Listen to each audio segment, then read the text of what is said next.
네, 우리 함께 은혜 받으실 말씀은 마태복음 6장 12절부터 13절까지 말씀이 되겠습니다.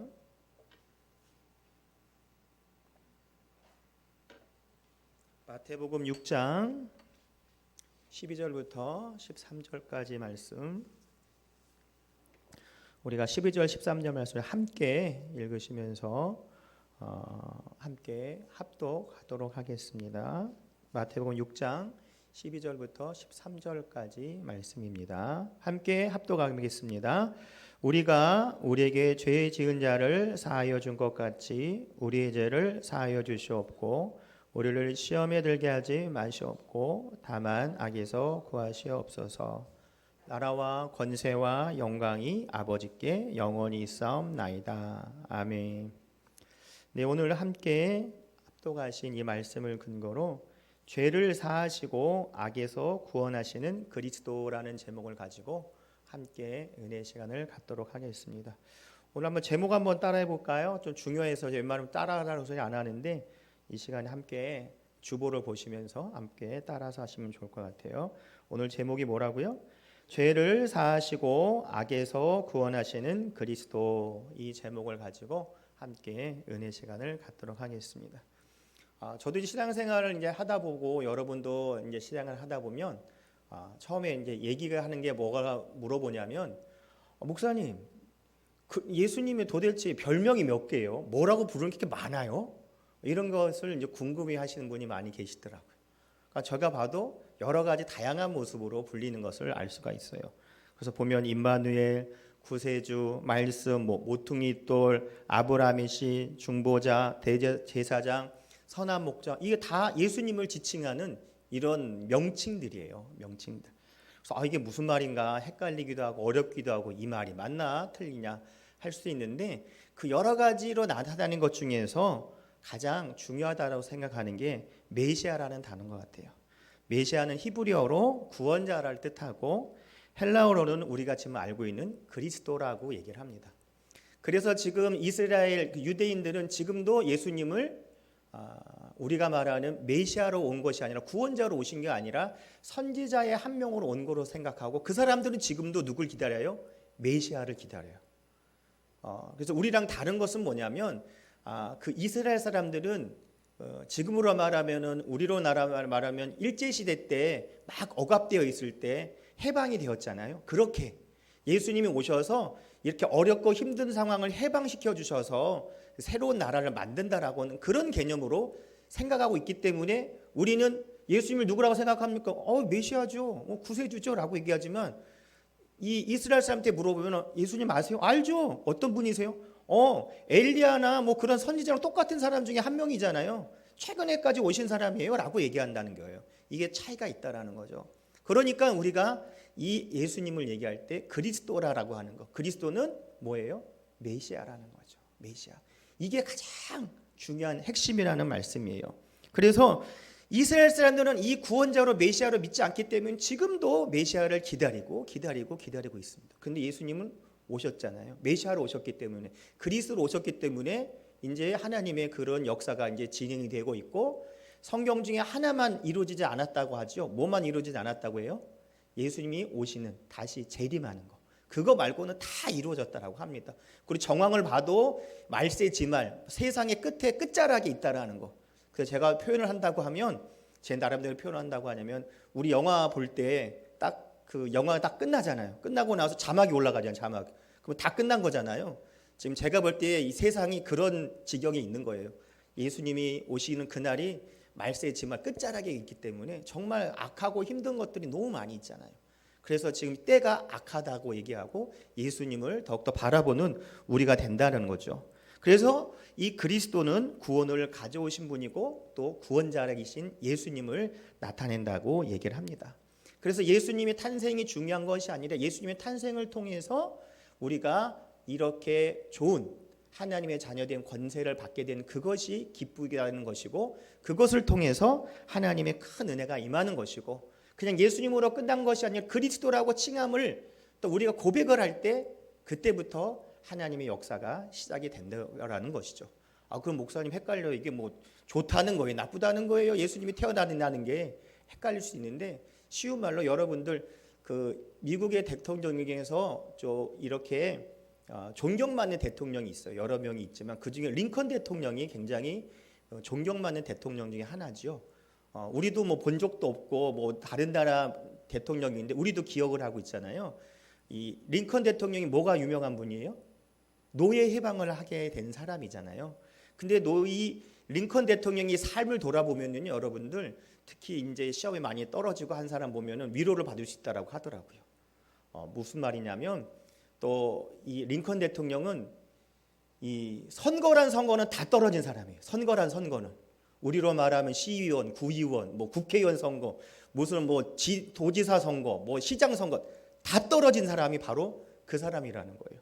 그런데 어느 어느 선거에 당선이 된 거예요? 대통령. 여러분 보시면 유튜브 찾아보세요. 링컨 대통령이 떨어진 거 생각하면요, 이 자막이 막 엄청 올라가요. 엄청 올라가.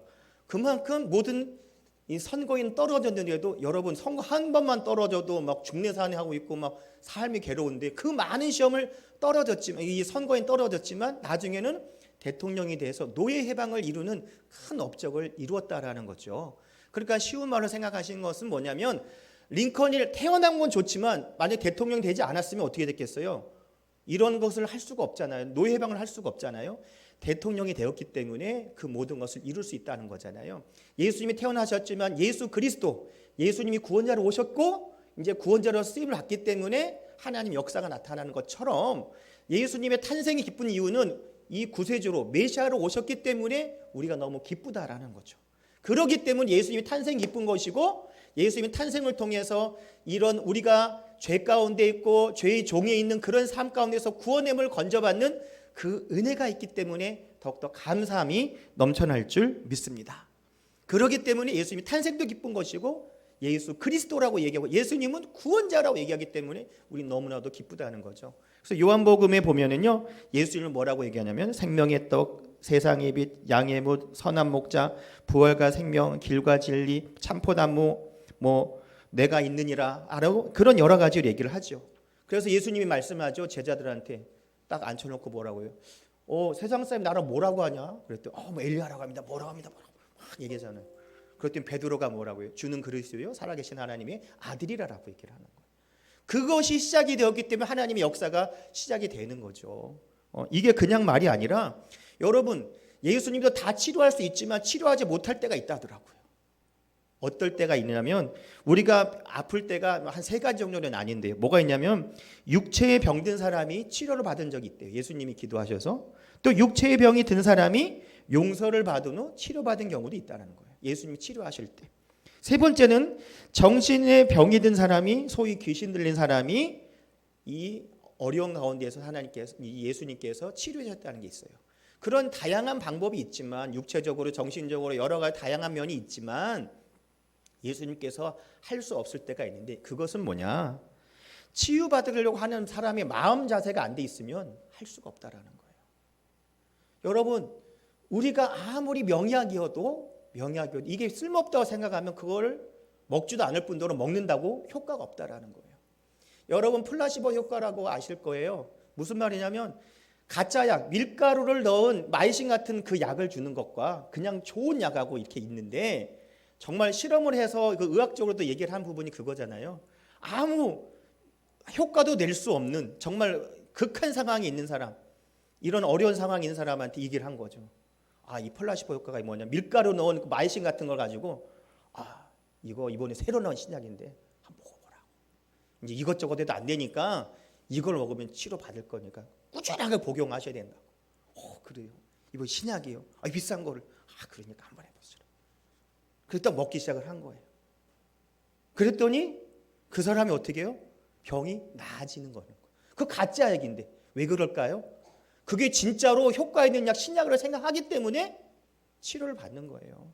그래서 플라시보 효과가 가짜 약의 효과라고 얘기한다는 거예요. 그런데 가짜 약을 드시라는 게 아니라 그만큼 어떤 마음을 갖고 행동하느냐가 중요하다라는 거죠. 마찬가지예요. 우리가 하나님의 자녀는 권세를 주셨는데 그것을 가지고 나사렛 예수를 선포할 때 하나님 역사가 일어나는데 에이 될까? 뭐야 뭐 맨날 하는 얘기인데 어제 됐고 오늘 됐고 내일 할 건데 똑같던데 이러면은 치료를 받겠어요? 아무 의미가 없다니까요. 그냥 허공에 치는 메아리밖에 안 된다는 거예요. 그렇게 안 되려고 하면 예수 그리스도 이 메시아가 오셨기 때문에 우리가 죄의 종에 살았던 사람이 하나님의 자녀된 그 권세가 주었기 때문에 하나님의 큰 은혜가 나타나기 때문에 우리가 어떻게 믿음으로 선포할 때 하나님의 역사가 시작이 될 줄 믿습니다. 세상에서도 이 플라시보 효과라고 가짝을 먹어도 치료를 받는다고 하는데 능력의 하나님 예수님의 이름으로 치료를 받지 않는다는 이유가 왜 일어나겠냐는 거예요. 하나님의 때가 이루지 않은 것도 있겠지만 더 중요한 것은 내가 마음으로 믿지 않기 때문에 이루어지지 않는다라는 거죠. 이건 누가 와도 안 되는 거예요. 왜? 자기가 안 된다고 생각하는데 되겠어요? 치료해 준다고 고맙다고 하겠어요? 아니라는 거예요. 오늘도 우리가 하나님의 자녀로서 예수 그리스도 예수님께서 메시아로 구세주로 오셨기 때문에 우리 삶은 더욱더 변화의 삶, 축복의 삶이 될 줄 믿습니다. 그래서 오늘 본문의 말씀과 같이 우리 죄를 사하여 주시옵고 우리를 악한 자에게서 구원하시옵소서. 이게 다른 얘기가 같지만 같은 맥락이 있다라는 거죠. 그것이 바로 하나님의 은혜가 임할 줄 믿습니다. 그래서 첫 번째로 뭐가 있냐면 구원함과 구해냄. 이게 예수 그리스도 메시아로 오신 분이 하신 것이에요. 그래서 구원의 본질은 뭐냐? 구원함과 구해내는 거죠. 이건 무엇이냐? 치료하고 온전하게 되었대요. 치료하고 온전하게. 우리가 에덴 동산에 살 때는 죄를 짓지 않았기 때문에 죄도 없었고 병도 없었고 괴로움도 없었고 치료라는 단어도 없어요.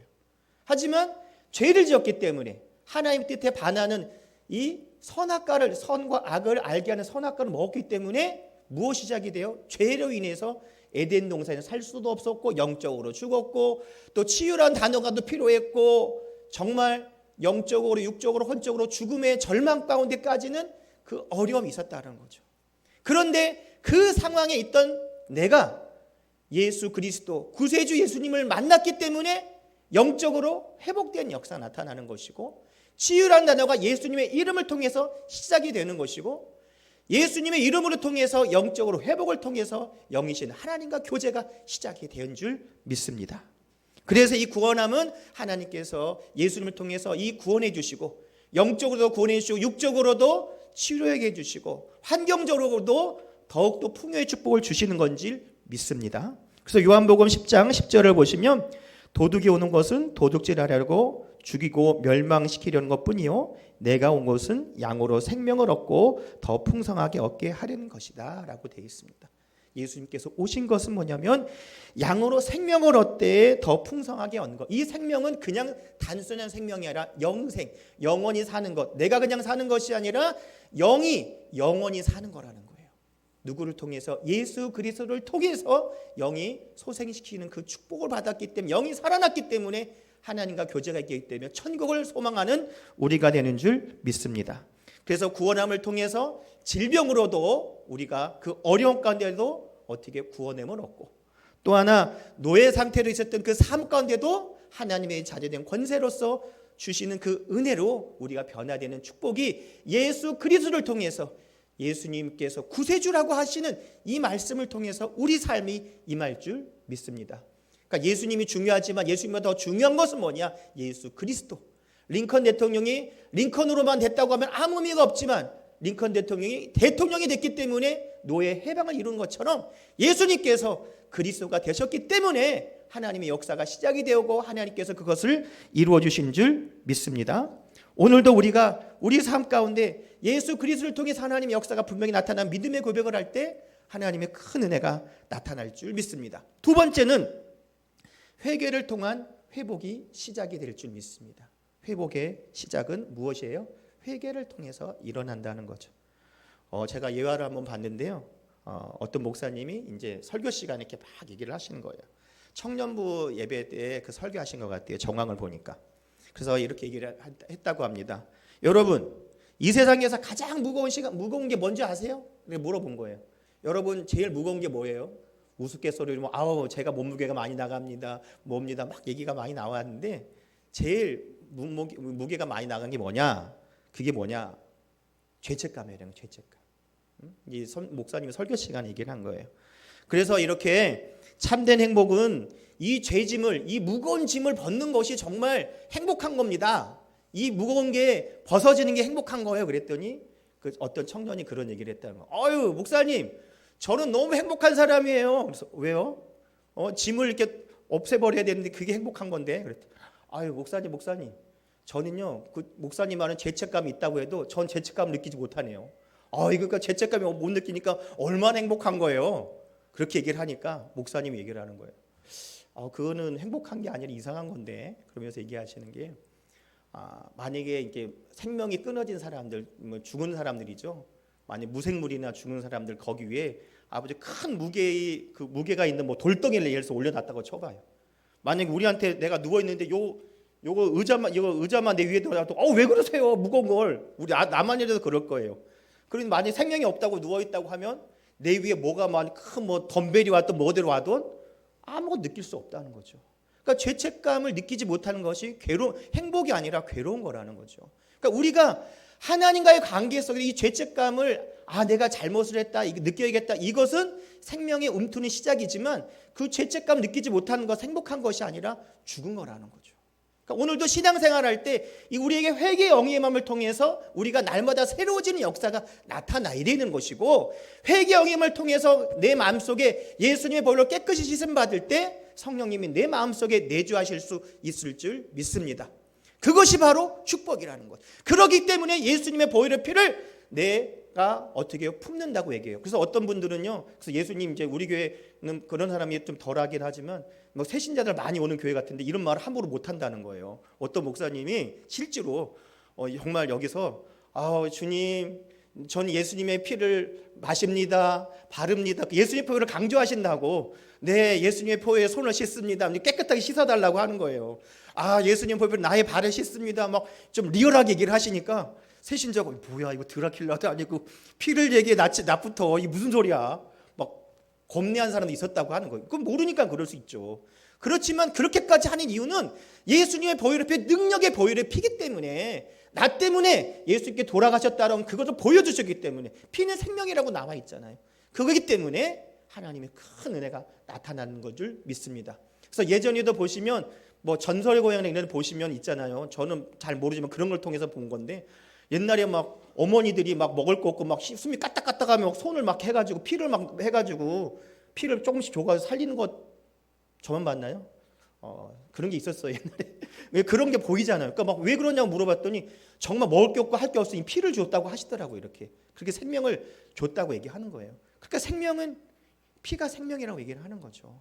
그만큼 우리가 능력의 예수님의 보혈의 피로 선포하면 하나님의 은혜가 더욱더 나타날 줄 믿습니다.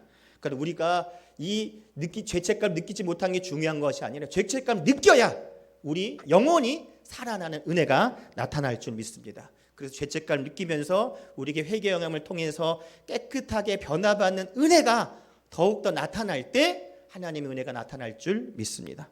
그리고 예 하나를 또 말씀드릴 텐데요. 이거는 진짜로 여러분이 실화라고 하더라고요. 미국에서 실화라고 하는데 여러분이 잘 얘기를 들으셨을 수도 있는데 무슨 얘기냐면 미국에서 어떤 주에서 살인자가 있어요. 살인자가 있어서 재판을 받았는데 이제 사형 언도가 나온 거예요. 사형! 그래서 딱 사형을 받았어요. 근데 그 사람이 이제 사형 언도가 받아서 감옥에서 있는데 그 형이 누구냐면 거기서 굉장히 그 주에서 굉장히 착하고 뭐 이렇게 여러 가지 헌신적 일을 너무 잘하는 사람이에요. 그러니까 너무너무 잘했기 때문에 사람들이 이 사람만 보면은 죽일 사람이라고 하는, 법에서도 사형의 언도를 받을 만한 사람이지만 그 형을 봐서는 한 번쯤 이 사람을 살려줄 수도 있는 그런 입장인 거예요. 그래서 형이 이제 거기 사람들한테 얘기를 한 거죠. 우리 동생이 잘못한 게 많긴 많지만 저들 봐서 한 번 기회를 주세요. 제발 주지사님 한 번 기회를 주세요. 그래요? 그러면 죄는 졌지만 한 번의 기회를, 형을 봐서라도 한 번의 기회를 더 드릴게요. 그래서 그 사면장, 이게 죄를 면해준다고 하는 사면장을 딱 적어준 거예요. 그래서 너무 기쁜 거지. 형이 기뻐가지고 딱 이제 가슴에 딱 넣어놓고 이제 자기 동생을 만나러 가요. 너무너무 기쁘죠. 동생아 다른 말은 하고, 야 너 나오면 좋겠어 막 그랬더니, 나가면 뭘 어때? 나갈 수도 없어. 난 사형이잖아. 막 계속 화를 낸 거야. 야, 그래도 물어보는 거예요. 형이. 야, 근데 혹시라도 너 나간다고 하면 어떻게 하고 싶어? 그러면은 만약에 그러면은 나쁜 마음이 없으면은 자기가 뭐 먹을기도 할 거야 뭐 그런 얘기를 할 텐데 형, 난 나가면은 아주 내가 사형 온도는 그 재판장 죽여버릴 거야. 그리고 나한테 잘못된 증인하고 나한테 막 얘기했던 그 증인 있잖아. 증인 이사 안 갔나? 내가 이사 가기 전에 이사 가기 전에 내가 죽여버릴 거야. 뭐 이렇게 얘기를 하는 거예요. 그러니까 형이 어떻게 했어요? 사면장이 여기 있는데 주겠어요? 안 주겠어요? 주었다가 여러 사람 죽이겠으니까 안 준 거예요. 그리고 돌아 나왔다고 하더라고요. 그리고 사면장은 사용하지 못하게 됐고 그 동생은 결국에는 어떻게 되냐면 사형을 받았다고 얘기하는 게 있어요. 여러분, 간단한 얘기고 아는 얘기 같지만 우리가 자기의 잘못을 뉘우칠 때 정말 새로운 삶을 살 수 있고 변화의 시작인데 그렇지 못하니까 사면장이 여기 있는데도 형이 가져갔는데도 그것을 형인데도 주지 못하는 그런 어려운 상황을 자기가 만들었잖아요. 오늘도 우리가 신앙생활하면서 정말 중요한 것은 무엇이냐면 내가 하나님 앞에 바로 서는 첫 번째가 뭐냐면 회개의 영이 임할 때 하나님의 역사가 나타날 줄 믿습니다. 왜냐하면 예수 그리스도 구원자이신 예수님이 온 이유가 내가 죄인이길 때 오셨다는 그 고백이 시작이 돼야 하나님의 역사가 시작이 되는 거예요. 내가 죄가 없다고 하면 예수님께서 오실 필요가 없고 필요가 아무것도 없는 거예요. 그러니까 내가 죄인입니다라는 고백이 시작이 될 때 예수님의 역사, 하나님의 역사가 분명히 시작이 될 줄 믿습니다. 그래서 우리는 예수 그리스도를 통해서 영이 살아난 축복을 받는 거죠. 그래서 에베소서 2장 1절을 보면 너희의 허물과 죄로 죽었던 너희를 살리셨도다라고 되어 있습니다. 그래서 이전에 우리는 영적으로 죽은 자가 아니라 영적으로 살아난 자. 영적으로 살았기 때문에 영이신 하나님과 교제가 시작되고 하나님의 은혜가 임하고 하나님과 교제가 시작이 되면 에덴 동산에 있는 것과 같은 그 은혜가 넘쳐날 줄 믿습니다. 그리고 에베소서 2장 4절부터 6절을 보시면 긍휼에 평성하신 하나님이 우리를 사랑하신 그 큰 사랑으로 인하여 허물로 죽은 우리를 그리스도와 함께 살리셨고 너희가 은혜로 구원을 얻은 것이라. 또 함께 일으키사 그리스도 예수 안에서 함께 하늘에 앉으시니라고 되어 있습니다.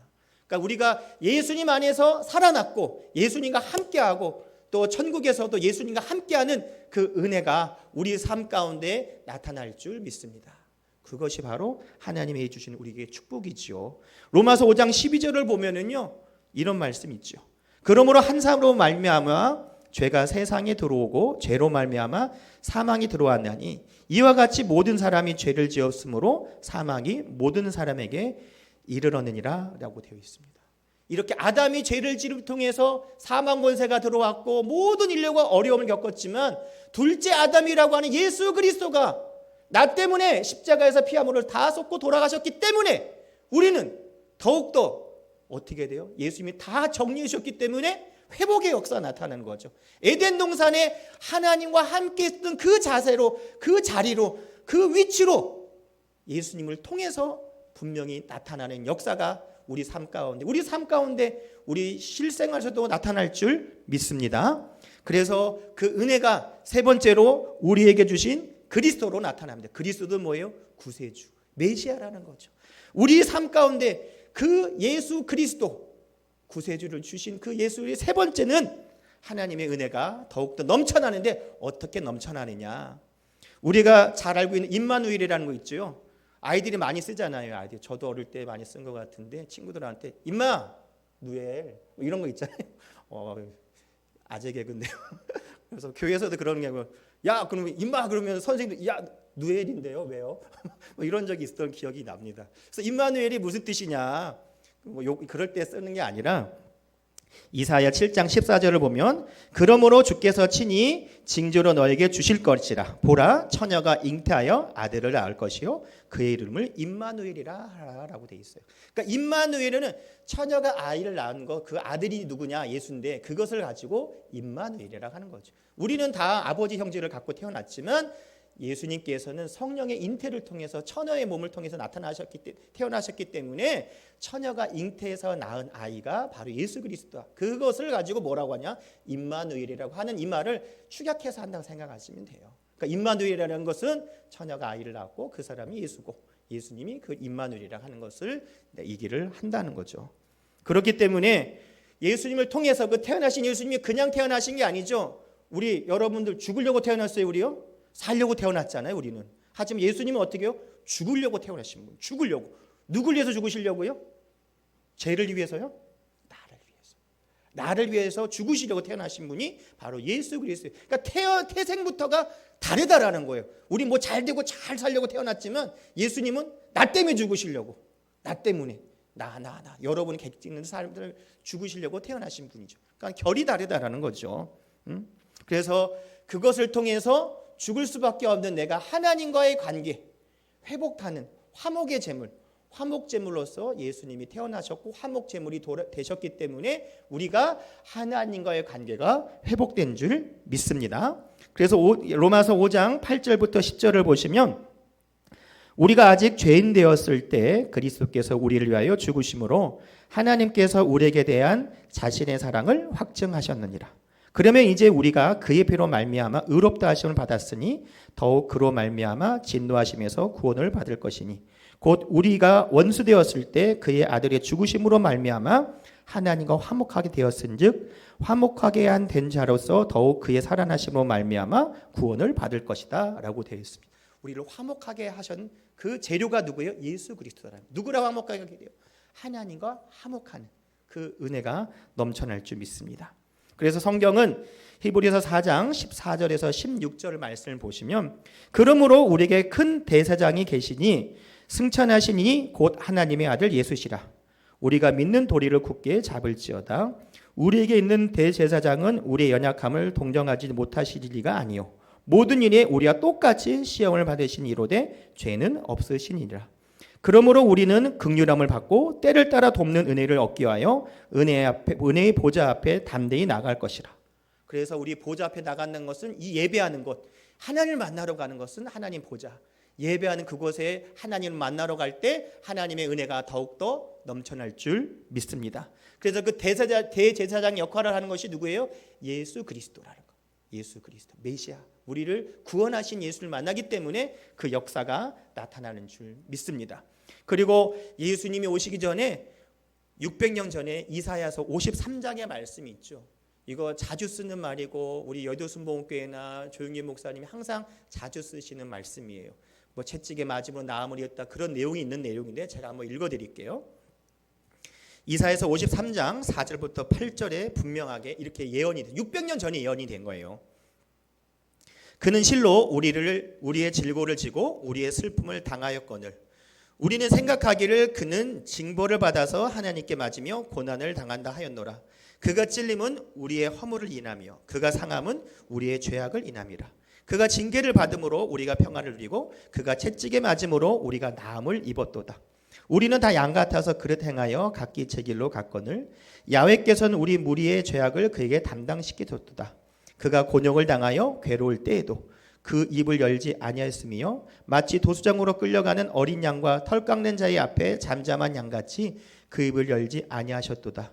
그가 곤욕과 신문을 당하고 끌려갔으나 그 세대 중에 누가 생각하기를 그가 산 자의 땅에서 끊어지면 마땅히 형벌받을 내 백성의 허물을 인함이니라 하였으리요 라고 되어 있습니다. 그러니까 여러 가지 말이 있지만 제일 끝자락에 있는 내 백성의 허물 때문에, 그러니까 나 때문에 예수님께 이 모든 것을 어떻게 했다는 거예요? 다 질고를 짊어지시고 가셨다는 거예요. 이것이 바로 하나님의 축복인 줄 믿습니다. 그래서 예수님께서 말씀하시죠. 요한삼서 1장 2절에 사랑하는 자여 내 영혼이 잘된 같이 내가 범사에 잘되고 강건하기를 원하노라라고 하고는 이 말씀을 예수님께서 분명히 하실 수가 있었다라는 거죠. 왜냐하면 나 때문에 돌아가셨기 때문에 예수 그리스도로 구세주로 오신 예수님이 돌아가셨기 때문에 십자가에서 피 한 번을 다 쏟고 돌아가셨기 때문에 그것을 하나님의 뜻을 이루어 주신 줄 믿습니다. 그래서 갈라디아서 4장 6절에 7절을 보면 너희가 아들인 거로 하나님이 그의 아들 영을 우리 마음 가운데로 보내사 아바 아버지라 부르게 하셨느니라. 그러므로 내가 이후로는 종이 아니요 아들이니 아들이면 하나님으로 말미암아 유업을 얻을지니라. 우리가 종이 아니라 누구예요? 하나님의 자녀고 하나님의 자녀니까 아버지가 뭘 주세요? 유산을 주듯이 하나님의 유업으로 다 우리가 받는 은혜를 누릴 수 있을 줄 믿습니다. 그래서 베드로전서 2장 24절에 보면은요. 왜 주셔야 되느냐? 십자가에 달려 돌아가신 그 얘기를 하는 거예요. 친히 나무에 달려 그 몸으로 우리의 죄를 담당하셨으니 이는 우리로 죄에 대하여 죽고 의에 대해서 살게 하려 하심이라. 저가 채찍에 맞음으로 너희는 나음을 얻었나이다라고 말씀을 하신 거예요. 연이어서 말씀드리면 갈라디아서 3장 13절에서 14절을 보면 그리스도께서 우리를 위하여 저주를 받은 바 되사 율법의 저주에서 우리를 속량하셨으니 기록된 바 나무에 달린 자마다 저주 아래에 있는 자라 하였습니다. 이는 그리스도 예수 안에서 아브라함의 복이 이방인에게 미치려고 하고 또 우리로 하여금 믿음으로 말미암아 성령의 약속을 받게 하려 하심이라고 말씀하셨습니다. 그래서 이렇게 변화를 받고 성령을 우리에게 선물로 주시기 위해서 예수님께서 십자가에서 하나님의 그 약속을 이루어 주시고 우리에게 채찍에 맞음으로 나음을 입었다는 그 은혜의 말씀을 약속의 말씀을 주신 줄 믿습니다.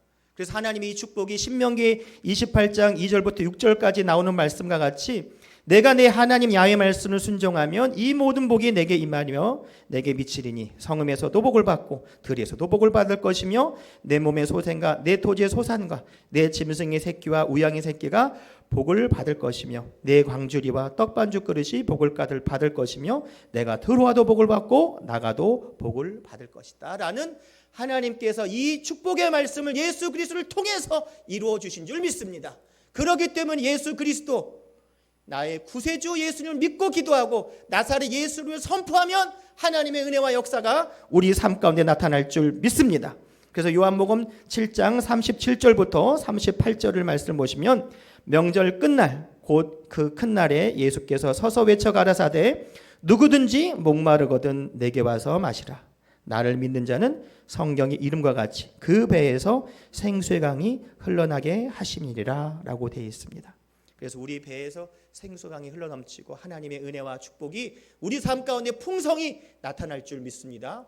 여러분 어떨 때요? 나의 삶 속에서 예수 그리스도 구세주 예수 그리스도를 믿고 바라보고 함께하면 하나님의 은혜와 하나님의 역사가 나타날 줄 믿습니다. 그걸 한마디로 얘기하면 나사렛 예수 그리스도를 선포하면 하나님의 역사가 이 입술의 고백을 통해서 분명히 나타날 줄 믿습니다. 여러분 하고 안 하고 누가 결정하는 거예요? 내가 결정하는 거예요. 내가 선포하고 안 하고 누가 결정하는 거예요? 내가 결정하는 거예요. 하지만 내가 믿음으로 선포하면 그 다음에 하는 것은 누가 하시는 거예요? 하나님이 하실 줄 믿습니다. 믿고 기도하면 오늘도 응답의 역사가 우리 삶 가운데 나타날 줄 믿습니다. 기도하겠습니다. 아버지 감사합니다. 아버지 크신 은혜와 축복 우리의 삶 가운데 나타날 줄 믿습니다. 아버지 하나님 죄를 사하시고 악에서 구원하신 그리스도를 우리가 오늘 이 시간에 다시 한번 생각합니다. 의지합니다. 바라봅니다. 성령님을 인정하고 환영하고 모셔드리고 의지하오니 주여 은혜 내려 주시옵소서. 예수님의 이름으로 기도합니다. 아멘.